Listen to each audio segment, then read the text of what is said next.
What has just been confirmed in the last 60 minutes represents an act of economic aggression with consequences that will reach every corner of the global economy before this week is over.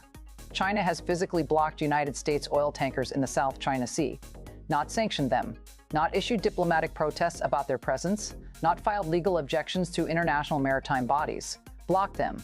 Chinese naval and Coast Guard vessels have physically positioned themselves across the transit corridors of the South China Sea, the waterway through which an extraordinary proportion of the world's daily energy supply moves, and prevented United States-flagged oil tankers from continuing their passage.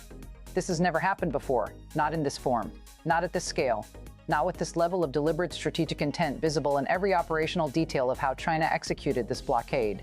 And tonight, in Washington and Beijing, in every Gulf energy terminal, every European refinery, and every trading floor from London to Singapore, the same realization is arriving simultaneously. China just weaponized the world's most critical maritime corridor, and the global economy is directly in the blast radius. To understand the full magnitude of what China has done tonight, it is necessary to understand what the South China Sea actually represents, not as a geographic feature on a map, but as the central artery through which the modern global economy sustains itself. Approximately $3.4 trillion in international trade passes through the South China Sea every single year. Energy shipments alone account for a staggering proportion of that volume. Oil tankers carrying crude from Gulf producers to the manufacturing economies of East Asia, Japan, South Korea, Taiwan, China itself transit these waters in a continuous daily procession that the global economy depends upon with a reliability that most people never think about because it has never been interrupted at scale. Until tonight. China claims approximately 90% of the South China Sea through what it calls the Nine-Dash Line, a territorial assertion that has been rejected by an international arbitration tribunal, dismissed by the United States, and disputed by every neighboring nation whose own territorial waters fall within Beijing's claimed boundary.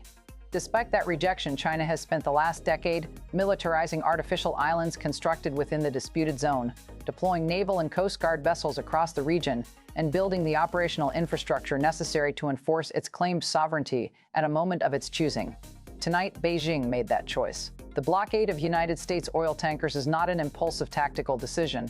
It is the execution of a strategy that China has been building the capability to implement for years.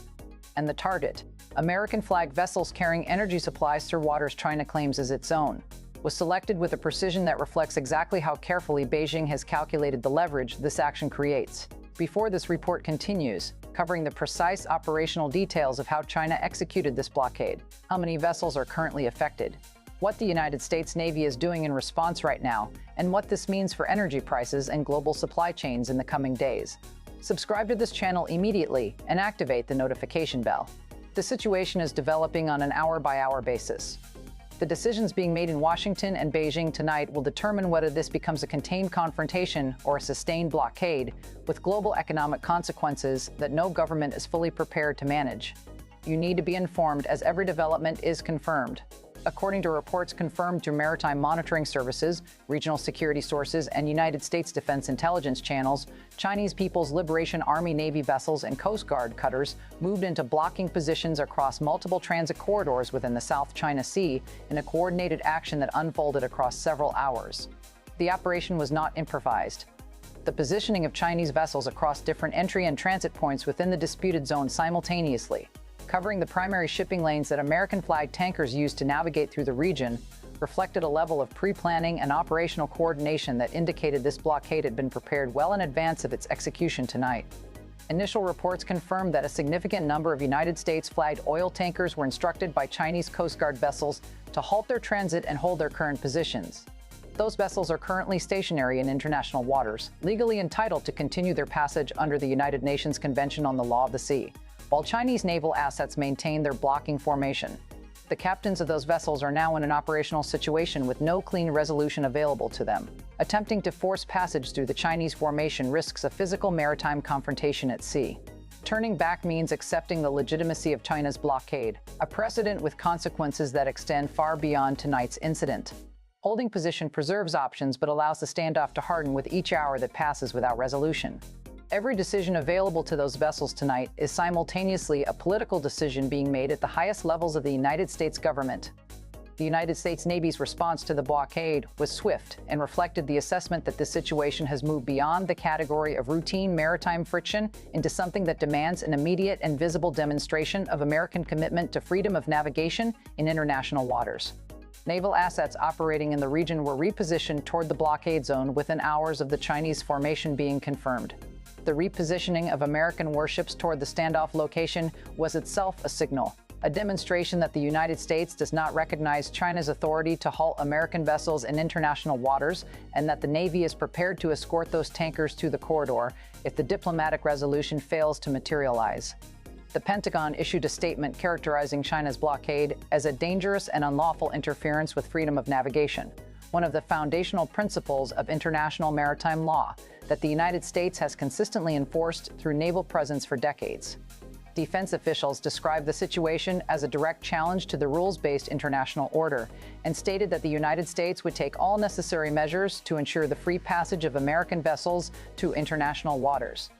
That language, all necessary measures, is not accidental. It is the specific formulation that American defense officials use when they intend to communicate that military options are on the table and under active consideration. The economic implications of what China has done tonight are severe, immediate, and global in their reach. Energy markets reacted within minutes of the blockade being confirmed. Crude oil futures began moving sharply upward as traders and analysts processed the implications of the world's most critical maritime energy corridor being physically obstructed. The South China Sea is not simply a route that some energy shipments use as a convenience. It is the primary transit pathway for a substantial proportion of the oil and liquefied natural gas that powers the economies of Japan, South Korea, Taiwan, the Philippines, and a significant portion of Southeast Asia. If this blockade holds, if Chinese vessels maintain their positions and prevent transit through the South China Sea for days rather than hours, the supply disruption that follows will not be absorbed quietly by energy markets. It will move through every economy that depends on those energy flows with a speed and severity that reflects how tightly integrated the global energy system has become. Japan imports the majority of its crude oil through maritime routes that pass through the South China Sea. South Korea's industrial economy depends on uninterrupted energy shipments through the same corridor. Taiwan, already operating under the shadow of intensifying Chinese military pressure, receives critical energy supplies through waters that China has now demonstrated it is prepared to close at will. The economic weapon that China deployed tonight is not a conventional one. It does not fire munitions. It does not destroy infrastructure. It simply stops the flow of energy to economies that cannot function without it. And in doing so, it creates leverage over a set of American allies and partners whose governments will now be making urgent calls to Washington, asking what the United States intends to do to restore the passage that its naval presence in the region was supposed to guarantee. The strategic dimensions of China's decision to execute this blockade tonight cannot be understood in isolation from the broader context of escalating United States-China competition across every domain of geopolitical contest.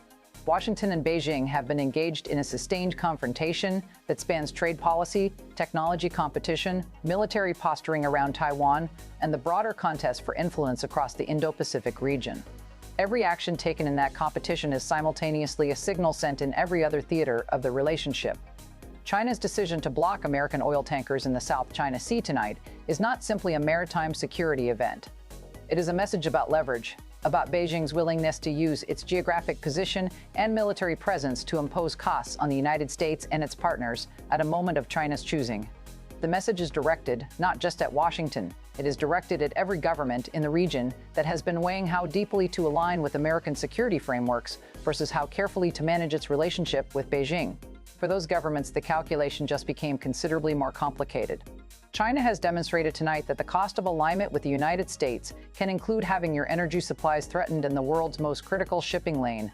Taiwan is watching what is happening tonight with a level of attention that reflects its understanding that this blockade is also a demonstration directed specifically at Taipei. If China can block American oil tankers in the South China Sea, if it can create a maritime fait accompli that the United States struggles to reverse without risking direct military confrontation, then the implications for how China might approach a future Taiwan scenario are being drawn in real time. China's official communications following the blockade followed the strategic framing that Beijing has employed consistently in its approach to South China Sea disputes. Official statements from Chinese military and Coast Guard spokespeople describe the interception of American vessels as a legitimate exercise of sovereignty over Chinese territorial waters. a framing that rests entirely on China's 9-line claim, and that the international legal community has consistently rejected.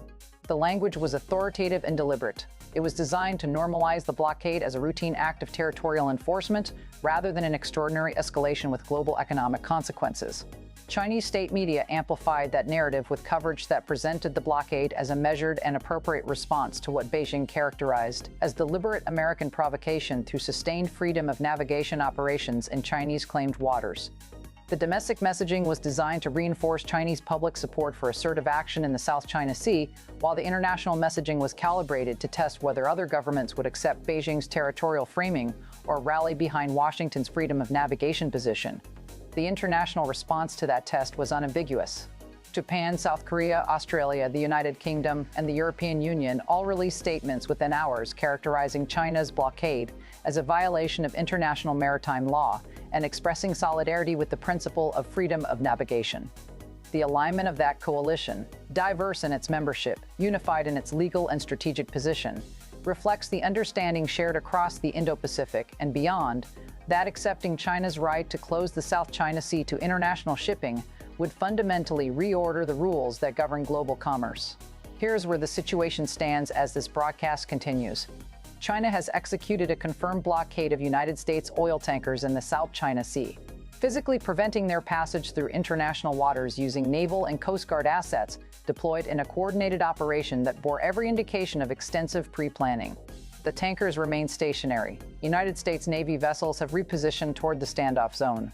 The Pentagon has characterized the blockade as unlawful and stated that all necessary measures will be taken to restore free passage. Energy markets are reacting with significant volatility. American allies across the Indo-Pacific are watching whether the United States can restore the freedom of navigation guarantee that has anchored regional security for decades. And Beijing is projecting strategic confidence, holding its formation, maintaining its framing, and waiting to see whether Washington escalates, negotiates, or accepts the new reality China is attempting to establish in those waters tonight. The next 48 to 72 hours will determine the answer to a question that every government connected to the global energy system is asking tonight. Does the South China Sea remain an open international waterway governed by international law?